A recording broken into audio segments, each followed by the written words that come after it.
Hello, everyone, and welcome into another episode of Sports Betting by Dummies. I am your host, Patty Parlays, and joining us as always in the cigar room, looking real fresh, Tyler. Tyler, welcome in, buddy. Uh, Thank you, sir. Still house sitting, obviously not my place.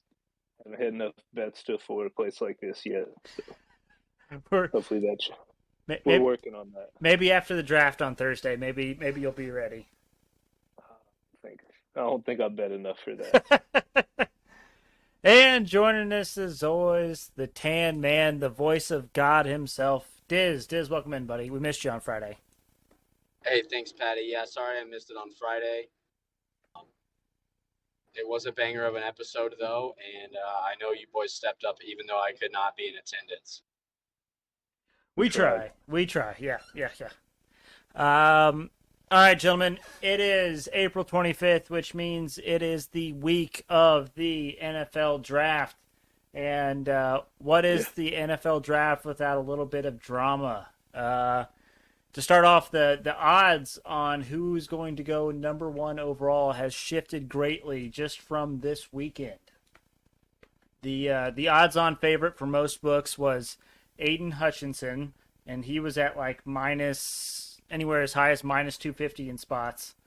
And then all of a sudden now, this morning, it came out that Trayvon Walker is now the odds on favorite to be the number one overall pick. Tyler, you're an NFL guy. What's your thoughts on the odd switching, and who do you think will go number one? Um, the whole Trayvon Walker, that's his name, right? Yeah, Trayvon There's Walker. a lot of prospects, but Trayvon Walker is didn't have the college production Hutchinson had, but he has every physical tool you could possibly want.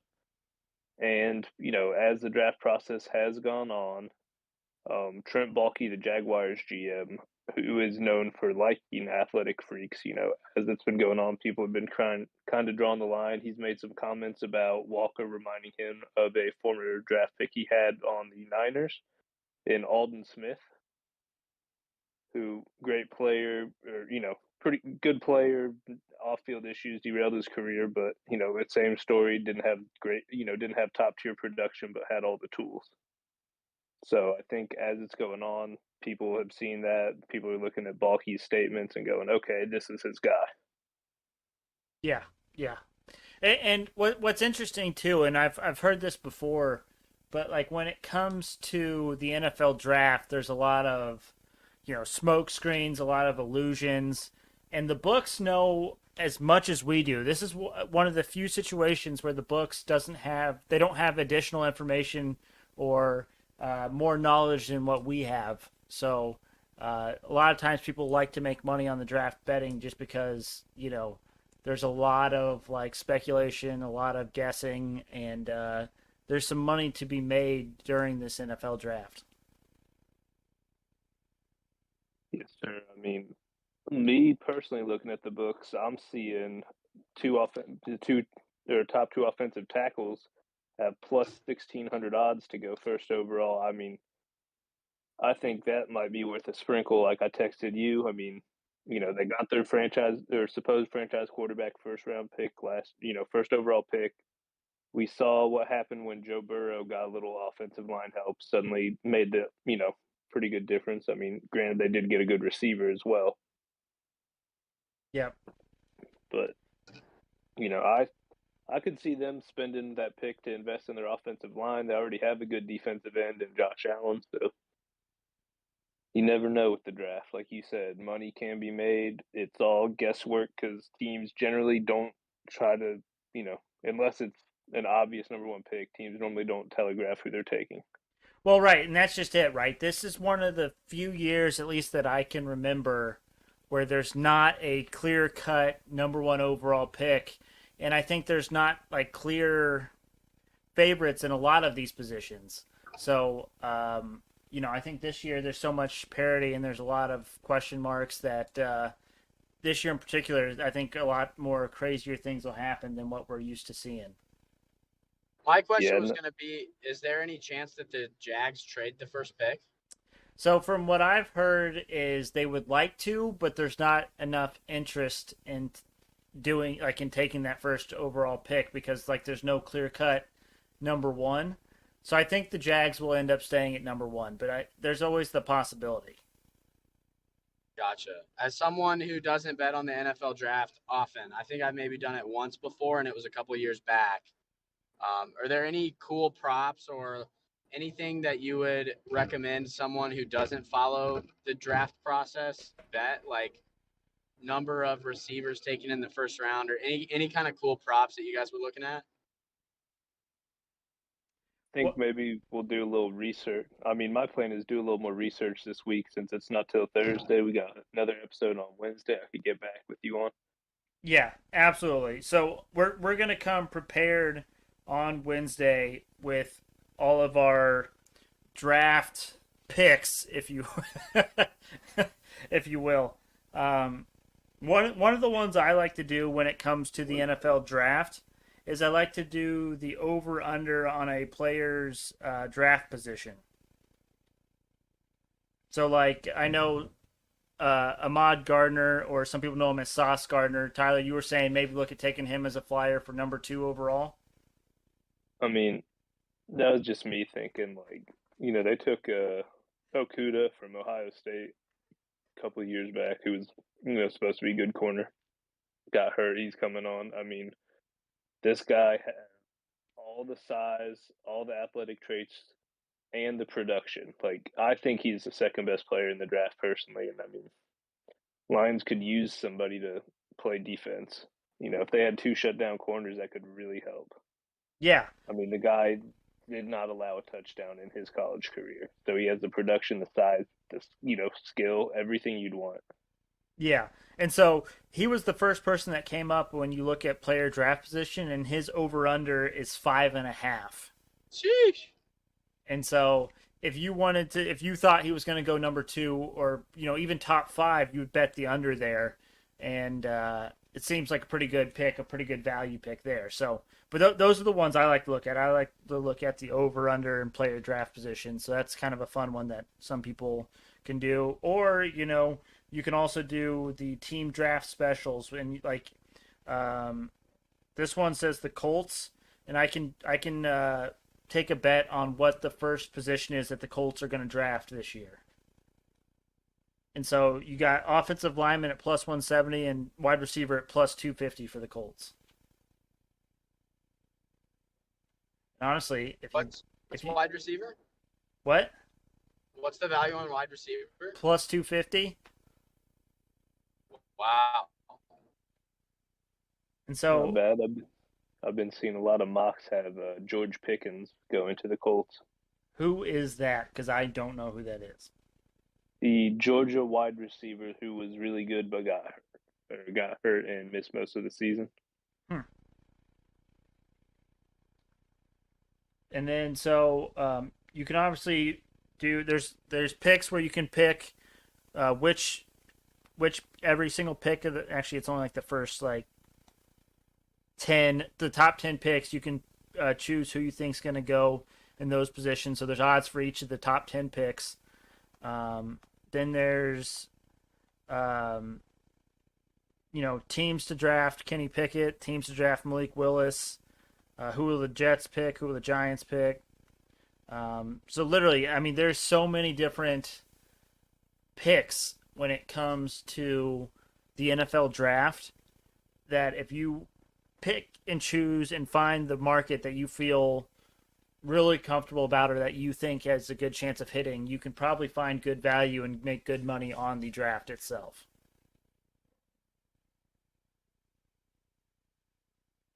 So we will definitely hit that when it comes on Wednesday's episode because that's going to be the night before the draft. We're going to have more information. We're going to have up-to-date information, and we'll have tons of picks to go for that one. Sure. All right, boys, and as usual, we're going to do a quick NBA playoffs update.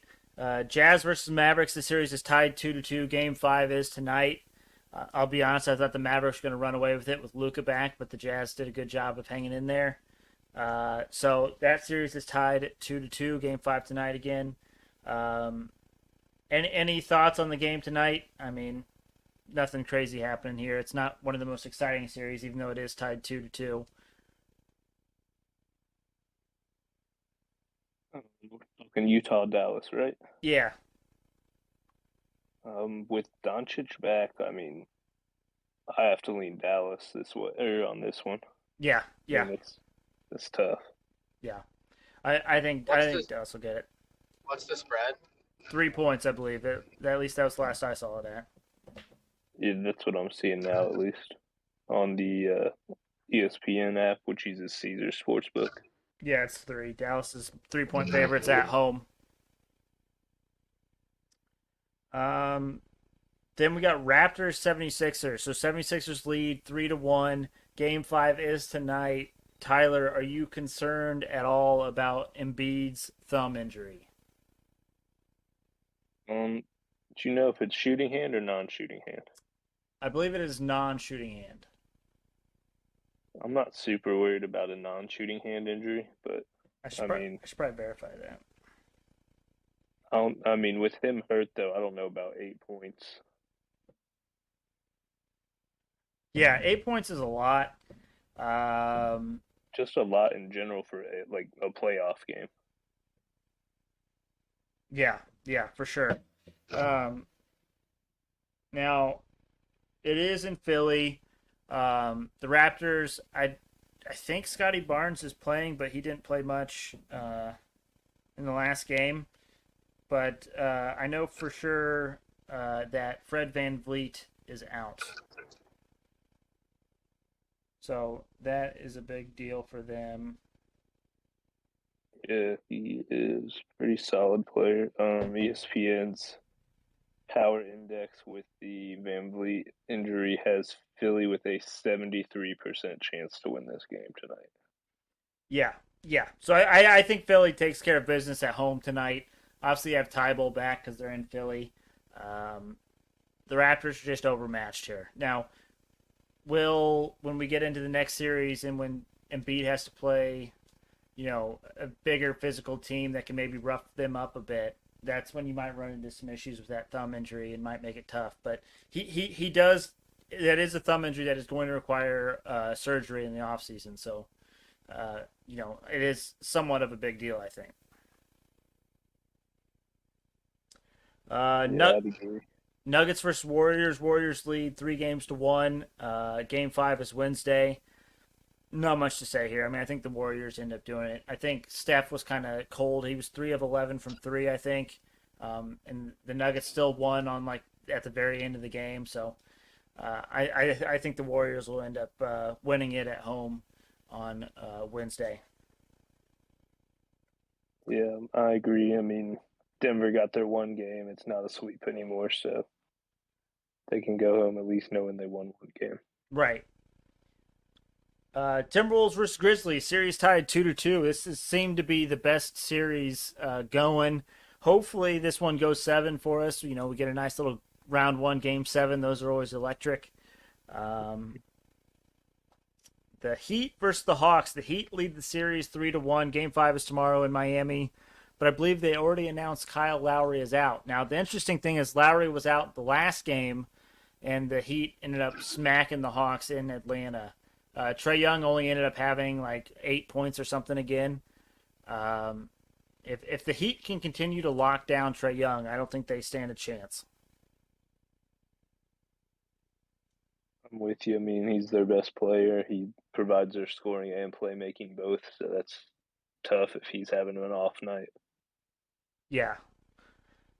Uh, Here we go, Tyler. Celtics versus Nets, man. Your Celtics lead 3 games to 0. Game 4 tonight. Are we thinking sweep? I'm not. I saw who is officiating tonight, so I'm thinking the Nets are going to get this one. So I know the officiate the official Scott Foster, right? Yes, sir. Now what's so bad about him? I don't know much about him. I don't know his how he calls a game, but a lot of people have kind of shared your sentiments. Um, he in the past, both the Boston Celtics and then whatever team Chris Paul plays for have always had a terrible time when Scott Foster is refereeing or officiating, I guess you'd say. Yeah. Especially Chris Paul. Like I think Chris Paul is we've like 0 seen, and 13 in games where he's been officiating, including, or maybe it's just in the playoffs. He's 0 and 13 when he's officiating. There was one that happened earlier already in this series for the Suns and Pelicans, but it's always interesting to think about. yeah, I don't know, not a big fan of that guy, or that man's officiating. Yeah, for sure. But I think the Celtics pulled off tonight, even despite the officiating. I think they come out on top and they get the sweep. What do you think about Ben Simmons not suiting up tonight? I mean, he'll be on the sideline wearing some ridiculous outfit again. Yeah. So it was just interesting because all along everyone's like game 4. He's gonna come back game 4. He's gonna come back game 4. And then they went down 3-0 and he's like, nah, I'm good, fam. Wait, so he's healthy enough to play? He's just choosing not to? Well, He has lower backs, or he has back soreness. which he had a herniated disc in his back, and that was why he was out for so long. When people kind of were starting to rumor that he might come back and play as soon as he got traded to the Nets, and then he was like ramping up, and everyone was like, "He's probably going to play in Game 4. He's probably going to play in Game 4." And then after the sweep happened, he was like, "Oh, my back's sore. I can't do it." A lot of people are saying that it's just he didn't want to come out and play just one game to get swept and then go home and be ready for the off season. All right, Pat, I got some Scott Foster stats. Okay. So, with Scott Foster officiating, the Celtics are actually 65 and 59, so, 0.524 in games he officiated. And then the Celtics rank second in personal fouls against in contest that Foster officiates, only behind the Utah Jazz. Wow. Boston's opponents have only been called for 21 fouls per game, ranks 16th in Scott Foster officiated games. Hmm. So it's tough. So I mean, they do have a higher winning percentage, but they do get called for fouls much more often, and the other teams shoot a lot more free throws. yeah, and that's interesting too because a lot of people, not a lot of people, but KD's been kind of complaining that it's been a more physical series. The Celtics are kind of roughing them up. You could see a situation where Scott Foster calls a lot more fouls on the Celtics tonight. KD and Kyrie get to the line a lot more often, and it's kind of a game changer, if you will. Mm-hmm. And then speaking of officiating, so the Suns Pelicans series, that series is tied 2-2. Game 5 is Tuesday. But did you see the free throw discrepancy from last night? It was like 40 something to like 17 or something like that. Yes, yes. And so the officiating is certainly a hot topic, but I don't know if that officiating was a little bit better last night. If the Suns could have held on or possibly won, but there's certainly some eye-opening things to keep an eye on when it comes to officiating. It was 42 to 15 to be exact. I was close. Yeah, that's a lot. Yeah, that's like the Dwayne Wade 2006 Heat finals where that's probably the best argument for a game being rigged. Yeah, yeah. And then just on the topic of bad officiating, Ty even mentioned this when I was talking to him earlier today. But do you guys know the baseball umpire Angel Hernandez? Might be Angel, but I saw the Schwarber I saw the Schwarber clip yesterday. It was pretty electric. so there's a Twitter account called Umpire Auditor, and it'll give you a breakdown of like technical missed calls, like you know, correct call percentages, all this other stuff.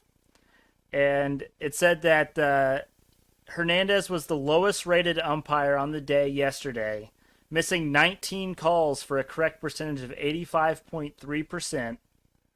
He rang up 6 batters on pitches that were outside the zone and called a strike.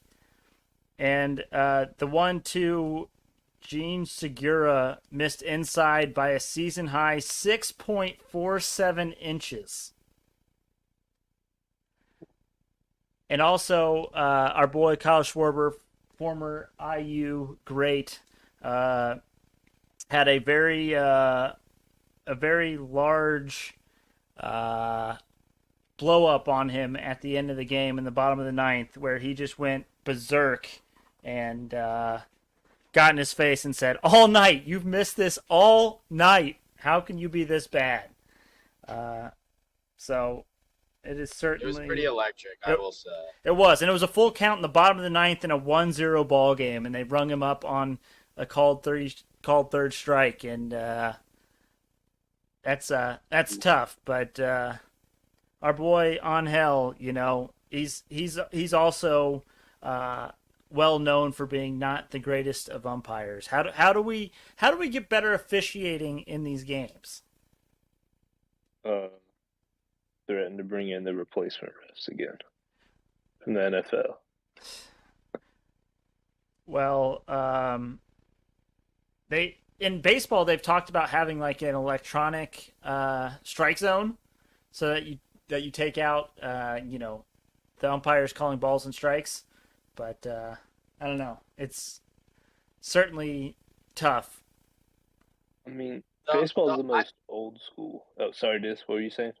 No, you're good. I was going to say, I don't entirely dislike I'm not entirely against the electronic one, but I think a lot of times in baseball, if a pitcher like misses his spot all the way across the zone and like a breaking ball or something hits higher, there are times when the ball is in the strike zone and it shouldn't be a strike. I'm a firm believer of that. But at the same time, it's also like the game last night with Angel behind the dish. Like there was that his umpire his umping legitimately affected the outcome of that game. So I think in that case, I think there needs to be a happy medium. Maybe there's maybe the umps hear if it should have been a strike, and they can still decide if they want it to be a strike or not. I don't know if that makes it better, but like if there are some that are on the fence and you don't hear like it should be a strike, then don't ring up a guy in the bottom of the ninth. I don't know. That's just me. But I also think balls and strikes shouldn't necessarily be black and white like everyone thinks. Maybe there's just something that lets the ump know, like, hey, that was out of the zone. Mm-hmm. It's like they can still call a strikeout if the situation calls for it, or hey, that was in the zone. But if he missed his spot and it was like not a super hittable pitch, I don't know. I feel like that's a conversation for another time, but I really don't know the immediate solution. Oh well. One last game to talk about NBA playoffs. Bucks versus Bulls. Bucks lead 3-1. Game 5 is Tuesday. Nope. Game 5 is Wednesday. The Bulls are dead. I mean, they don't really stand a chance in this series. The Bucks have just been blowing them out, even without Chris Middleton. So I think the Bucks are moving on, Tyler. I'm with you. Just outclassing the Bulls right now. How long is Middleton out for? I wanted to say they said like a couple weeks. He had like a sprained MCL. They said at least this series he'd be out for the whole thing. So the Bucks play. Who is it between the Bucks playing if they advance in the next round? Good question. I just would be curious to see the value there because Middleton's obviously a great player. Bucks are taking care of business without him. If they play a better team in the second round, you'd have to imagine they will. Maybe look at the value there. Might have some good picks there for the second round. Absolutely. Never say that word again, please. Yep, sorry. I will say I had 3 bets on these series before the first round started. I had Celtics to win their series. That one's looking pretty good. I had the Suns to win their series 4-2. So if the Suns win the next two games, then I'm in business. And then I took the Raptors to win their series. That obviously went downhill quickly once Scotty Barnes got hurt. So hitting 2 out of 3 on those opening round picks, I don't feel too bad about. Solid. All right, gentlemen. Anything else for the NBA playoffs before we move on? I think you Do you covered guys- it pretty well. Can the Colts sign the security guard that tackled that lady? Because that was the best pursuit I've seen in a long time. He was ready. It's like he knew who he was looking Oh, yeah. for. He'd done the research. He knew that, hey, I got to watch this lady. She's going to try something. Well, didn't they show the clip and he was literally just like looking at her the entire time, like, try something. He did his research. Try something. I dare you. And she did try something. Or maybe she was like yelling or screaming something just ridiculous like during the game, like before that. And so maybe he was like, this is the one. If anyone's going to try something, it's going to be her. Oh, no. Pretty foolish to spend the money on those tickets just to do something like that. Yeah. Oh, well. All right. Moving on to talk about our dumbest dummy picks. On Friday, I went 3-2, thanks to the NRSI dashboard striking yet again. Dizz went 0-0 because he was not here. But in the competition, I am down 5.84 units, and Dizz is down 4.25 units. I am right there, Dizz. I'm glad we didn't have Dumbest Dummy yesterday because Rank's model went 0-5. So I'm down more than that, but podcast episode wise, I'm still in the lead. What do we got? 2 episodes left, or is it just 1? I believe it's 3. I believe we have today, Wednesday, and Friday are all in April. Yeah, so 2 more after this one. Yeah. Got you. Yeah.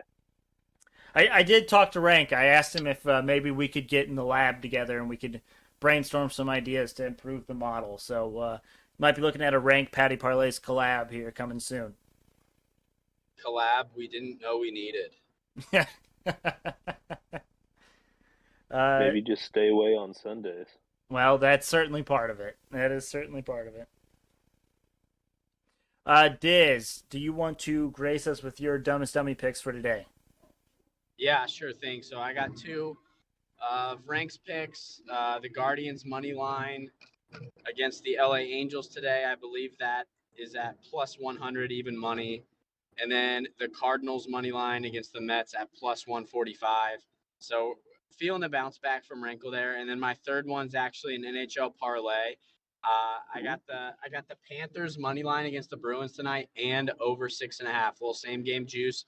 That's up to plus 230. And the reason I'm taking this is because the Panthers had won 13 in a row up until last night. They lost to the Lightning. I believe it was 8-4. So basically what I'm getting here is the Panthers are going to bounce back, and they always put up goals. Even if they lose, they put up 4 last night. Highest powered offense in the NHL. I think they're going to bounce back, and I think they put up 5 or 6 by themselves. So those games, which games are you taking the overs in?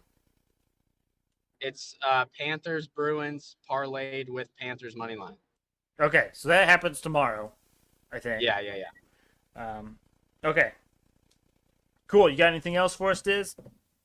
That is all I've got. Okay.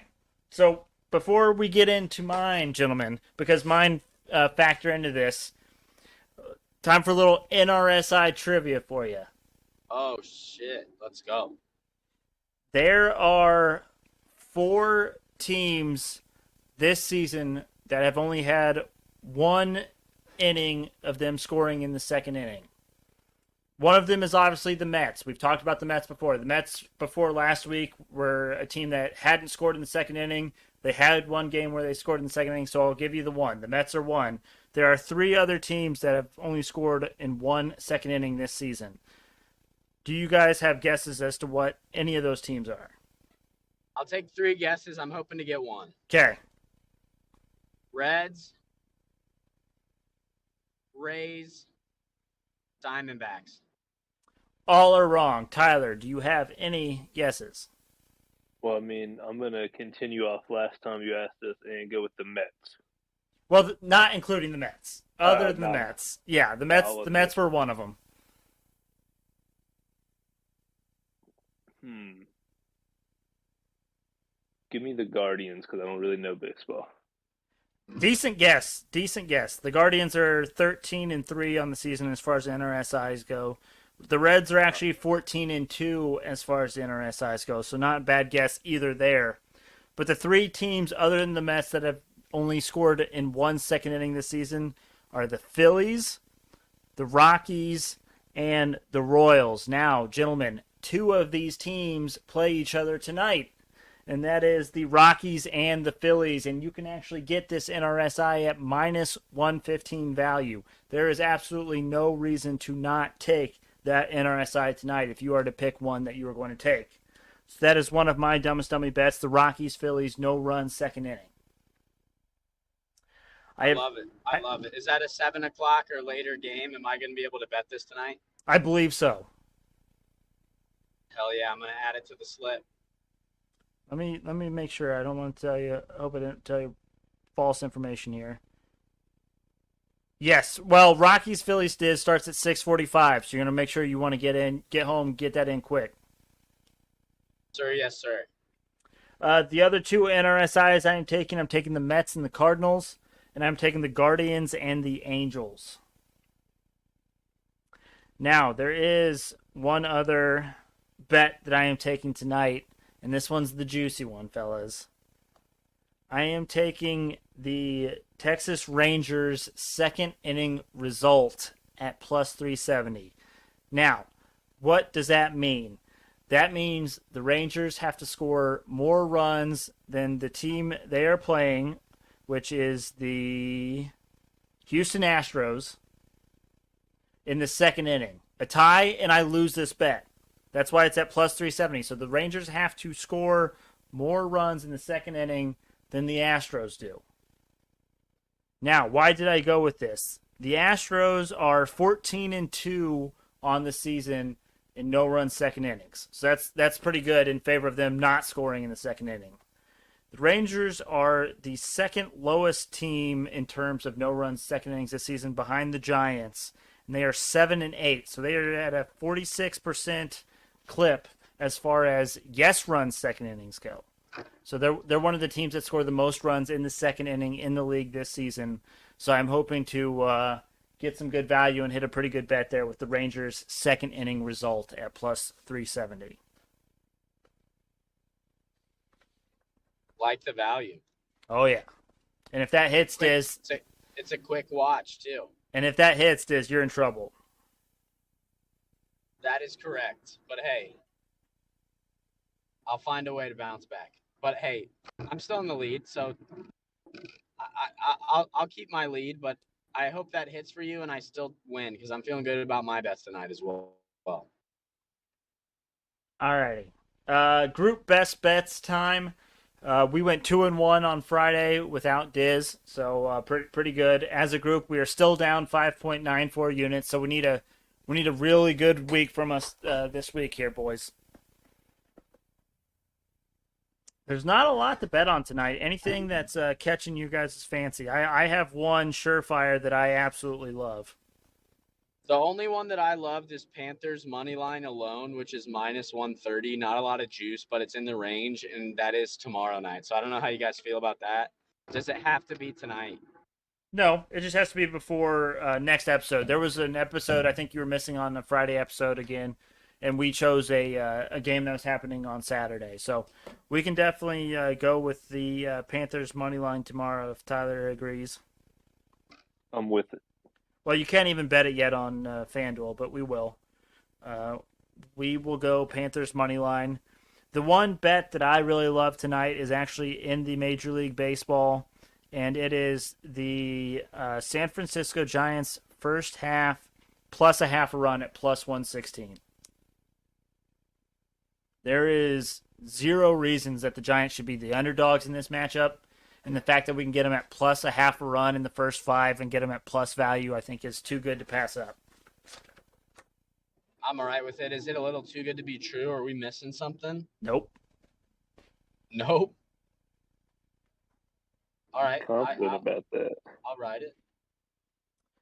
And then we just need one more. I want to go Celtics money line versus the Nets, but we talked about the officiating, so maybe we don't go with that one. I mean, why don't we just take the 1.5 we're getting? Do you really think it's going to be decided by a point?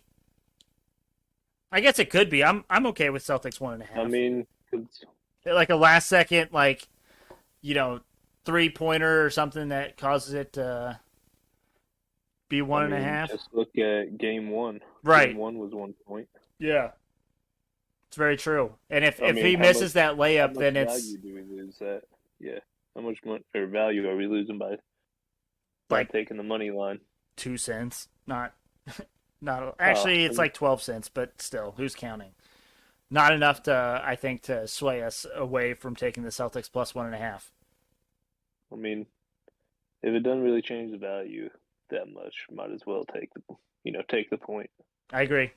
Dizz, you good with that? Yes, sir. All right, so to recap, we're taking the Florida Panthers money line tomorrow, the San Francisco Giants first 5 plus a half a run, and then the Celtics plus 1.5. Love it. First half. Nope. I feel like we're stealing candy from a baby here, gentlemen. Yes, sir. All right, gentlemen. That leads us to the not so Hail Mary parlay of the day. We have maybe a total of 7 MLB games tonight. There's 3 NBA games and only 1 NHL game, so I did not like the slate that much. So I really only have a 6-legger for you, gentlemen. Do we have any guesses as to what the value is on the not so Hail Mary parlay of the day? $1 to win 84. Tyler? $84? Oh. I'll give you the benefit of that. I'll give you 120. I think you're going to try to go a little higher than 100.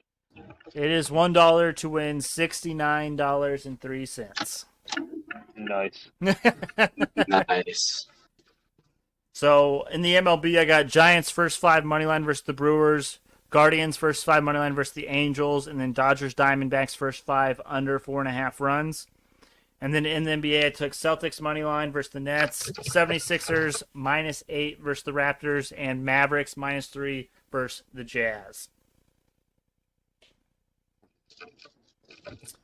All right, gentlemen, anything you need to get off your chest before we call it a day? Boys, have either of you guys used PointsBet before?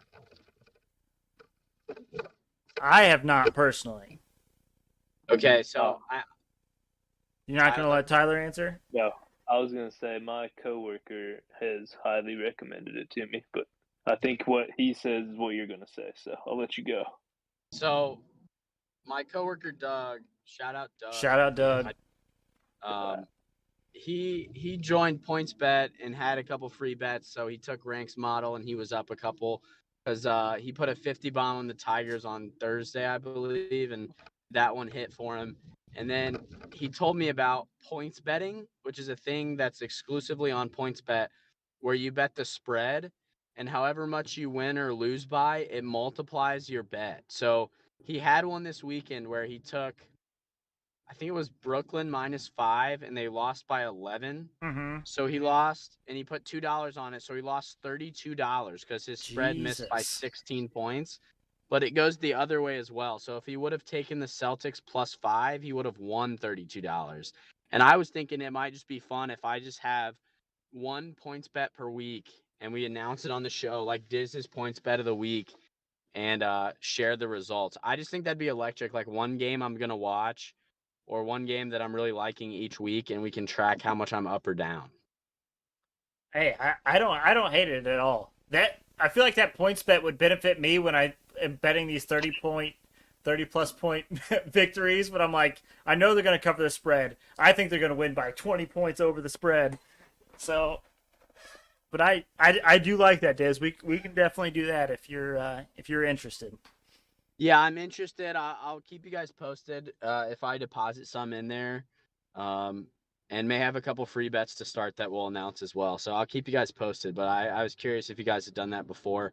I'll keep getting more intel from Doug. He seemed to have lost big amounts of money on it, but at the same time, if I hit like a free bet or something and I got some money to lose, I might give it a go. Another thing that PointsBet offer is, from what my coworker's telling me, is you once a day you get one odds boost of your choice. You get to boost the odds of one game you won or one bet you make, and he's been pretty good on the hits parlays, and then picking pretty heavy favorites, odds boosting it up and putting big money down on it because that's the kind. His unit size is like $200 plus. So he takes safe bets, boosts the odds and does that. So another thing to look at if you're doing PointsBet is the odds boost. Absolutely. I certainly will. Awesome. Well, thank you all for listening. Make sure you check us out on Twitter and Instagram at SportsBetByDumb. Also, make sure you go to the YouTube. You can watch us live every single episode. Go to youtube.com, type in Sports Betting by Dummies, look for the black and yellow logo. It should be the first one you see. You cannot miss it. But thank you again all for listening and watching. Hope you have a nice, profitable start to your week, and we will see you all on Wednesday.